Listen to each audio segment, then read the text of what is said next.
Now let us look into a little bit more detail the India's trade with Israel and the balance of trade, the types of items, a group of items exported and imported, effect of arms imports, and then look at the major two towns in Israel, Jaffa and Haifa, their role, historical, current, the investment of Indian corporates in Haifa, the impact of that, the new railways which Israel is planning to go to Jordan and then connect it to the train which comes, which is proposed to come from Saudi Arabia to Jordan and connect Haifa, and then from there to the port in Greece. And whether these relationships have an impact on what the foreign policy of India is towards Israel. And is it because of certain recent commercial arrangements that policy may have been changed somewhat to say that India does not like Hamas to make those attacks and then keep quiet about it, and also absent from the vote in the UN, United Nations General Assembly building. With the data, these things will become almost obvious what the policy of India should have been, and how it has been amended, and how it is, and going down the line, how it will remain. So, looking at the trade in billions, from the level of about $500 million at the beginning of the century, to progressive increase, exports wise is touching almost 10 billion now. Minor ups and downs do take place, that we know. And the imports from similar level of $500 million are at the level of about 3 billion or a little less. In other words, this is one country where we have $5 to $6 billion surplus of trade, and in which items it is, we will just come to that. Now, monthly exports of petroleum products from India, we are exporter of petroleum products. From, let's say, August 21, at the level of not even quarter, little less of $1 billion, we have, and these are monthly, by the way. So we've gone up about 1.5 in November 22. After that, there has been a fluctuation. But in any case, the yearly figure came out to $5.5 to $6 billion. Now, remember, this is since we do not have excess oil compared to our own consumption, we import this oil and then convert it into products and sell it to Israel. This has increased Israel's dependence on India, reduced their dependence on the other Middle East countries, though they also don't have surplus capacity of the refined products. But from Rotterdam, that means from Europe, and perhaps from Singapore, both of which are farther off and are more expensive. So this seems to have become a good pairing.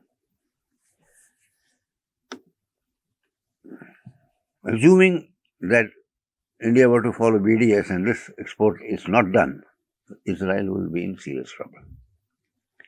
Now let's look at the items, those 2009-10 and then latest 22-23 data available. Gems and jewelry, which was dropped 38%. Now petroleum products is 65%. 65% total exports are petroleum products. Then drugs and pharmaceuticals, exports were 5.7. They're not even appearing in the 22-23. Next one is pearls, precious, Semi-precious stones, 15%. I mentioned earlier that we import rough diamonds and rough semi-precious, and make them finished and then export it back to. So therefore, there are also imports. So pearls, precious, and semi-precious stones imports become the largest item. We have fertilizer as a very important item of imports. It was 22% earlier. It is down to 17%, but major. Now remember, if this gets affected and the fertilizer imports from Ukraine and Russia are affected, then India has a major problem in fertilizers. Then we do import some petroleum crude products from Israel also, 4.3. Now this is biasing. We may be making high value addition, lubricants, etc. And transport equipment, we were importing 3.7% earlier. Now it's not appearing, but we are importing electronics products. So for change, our import exports with Israel are value added, not commodities. Now looking at the arms, share of our arms is still highest from Russia, but it's getting a bit diversified. We have from France 29%, all these Rafale planes and all that. And our overall budget is going up. Hence, there is a dependence. Once you start buying military equipment and the ammunition and so on and so forth, which has to be supplied later, and maybe spare parts and all that, then the relationship is stronger. Difficult to change. And if you change it, it will be at your cost. So it's not just a question of money. Therefore, money is not even mentioned here, but the mutual dependence. Then a little bit more in details. If we look at the exports from India, latest figures available 22-23. Then 5.5 billion is from of petroleum products. 1.26 is pearls, precious stones. Engineering 136, not bad. Consumer electronics 118, not bad. Maybe cells and all that. And then ceramics and allied products 67 million. So it's a generally mid to high tech combo. Now look at the imports. Then we import pearls. That means again rough diamonds, etc. 7 million, and we therefore export about 6 times that. So that is the value addition in India. Therefore, basically it is done with them. Fertilizers, major amount, 400 million. Electronic components, 165. Petroleum, crude and products, 105. And agrochemicals, 98. These are the imports. That means agrochemicals, pesticides, etc. we import. So Israel is also selling us value addition products. Now, if you want to see what happened, what will happen to the import-export because of the conflict, and then there is a link also if you would like to read more about it. If you take a long-term perspective, let's say 30 years, but the end point here is only 21, 22, starting with the beginning of the century, then we know that there is a progressive increase. Some dips are there which may be related to the conflicts there. But who would like? India doesn't have huge import-export trade, and there are very few countries with which it has a positive balance of trade. With China, it doesn't have. She's the largest partner. Russia, it doesn't have. It's the second largest partner. But with Israel, it has. So again, put in a different format to be able to look at the Indian export and imports from Israel. Then we have generally been surplus, except the year of 14-15 was, or those 3 years, 12, 13, 14. These were conflict years. And so conflicts do make a negative impact. Next is if you look at the tourism, this data is also till 2013 only, tourism has been going up to about 50,000.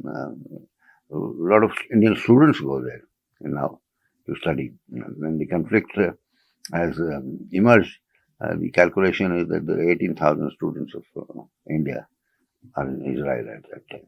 Their education system has improved, their tech thing is admired, and so therefore, along with that, the tourism goes up. That is more, of course, Israel has a million plus tourists every year. Most of it is relating to what you can call religious tourism in East Jerusalem, because the Muslims mosque and Christians Bethlehem Church, and then the Temple of the Great Rock are all there. Now let's basically look at a specific issue. Haifa, one of the first major port investment being made in India, has already been made by India, is the Haifa port. Haifa is a very, very old, ancient port, and has been expanded over a period of time, and was under attack during the Second World War. And just the history part of it is that British contingents, which were actually Indian, sourced from India, were tasked with protecting this particular port and the people in the city. And they did a very good job. And the port people, through their next generation and all that, always communicate well about India. So when the decision was made about putting up the port there, and Israeli Prime Minister also has some connection with the city. So in 2017, when the agreement was signed, Prime Minister visited there, and the Prime Minister of Israel, with our Prime Minister, are enjoying a cozy moment, wetting their feet, as we would do normally if we are wearing pants, in the sea there. Now this port, okay, we'll come to that. This is Jaffa town, one of the oldest towns, trading town. There's a lot of history. One goes through the town, and recently, when it was stated by somebody from Palestinian organization that they will bomb Jaffa town, I became somewhat conscious, and I studied the history of this and so on. And this is something which should always be retained. Their problem is Palestinians say that they used to dominate this town, and now they have become totally useless, negligible there. So here we now place Haifa. We discuss a little bit more about it. Mediterranean Sea, Haifa is there, and Tel Aviv is there.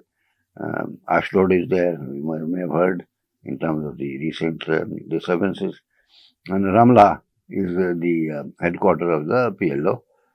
They're all very close by, and then, of course, Ramallah is. They control the West Bank, some parts of it, and Jerusalem is also in the corner of it. All these, therefore, become very sensitive issues. And then there is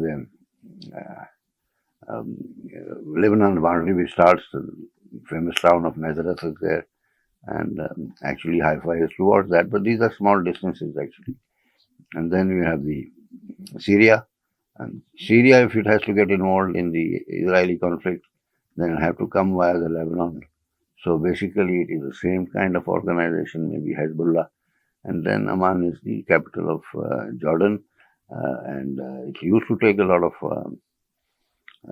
refugees, but now it cannot do that because they are already, Palestinians are already in majority there. So now this Haifa port, controlled by Indian companies, and there is some Chinese investment too, would be taking the stuff to Piraeus port in Greece. Now the thing to be seen here is that how do they get to train connection? So basically, a train connection is being figured out, calling the Peace Railways to Jordan border, and from there, Saudi Arabia funded a train from Saudi Arabia via Jordan, then connecting to Haifa, which they will build. So basically, IMEC project is being built that every country is kind of taking care of investment in its own part, and therefore in a modular fashion go forward. Now, if this gets done, the corded peace train, see, it will improve the economy in Jordan. Actually, a lot of people could be employed in building these things also, right? Currently, also one has to look at the occupation. That what do the people in Gaza Strip do?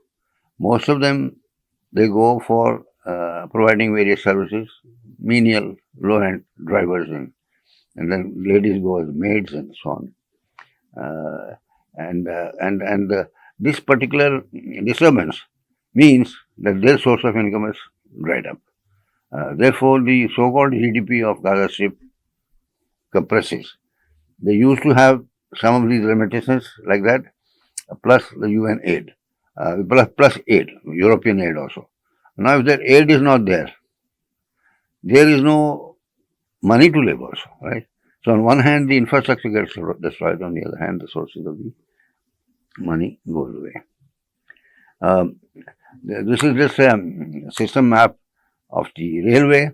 See all the little townships, Haifa and Tel Aviv being the main one, on the Mediterranean coast, and a line in pink, which is the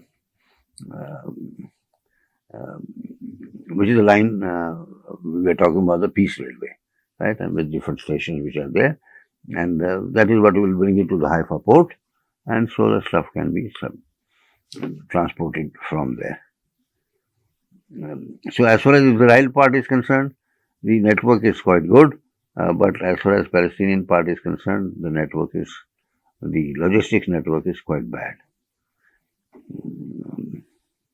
Just placing the Jaffa town on this map, and without going into too much detail of the history and all that.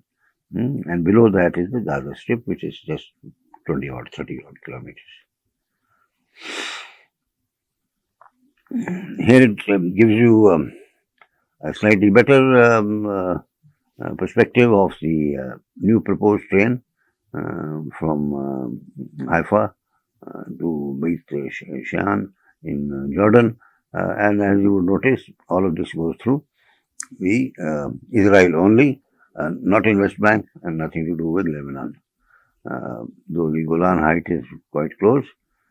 So therefore, while in general somebody might say, oh, but because of this conflict, this will happen, that will happen, deeper analysis will show that, okay, this is not like to be, because if Jordan is going to benefit and Palestinians are going to benefit, why would they destroy the Haifa to Jordan railway? And it is neatly going away from the other potential areas of conflict. And if it is so, the link will get complete. Saudis will fund their own stuff and so on.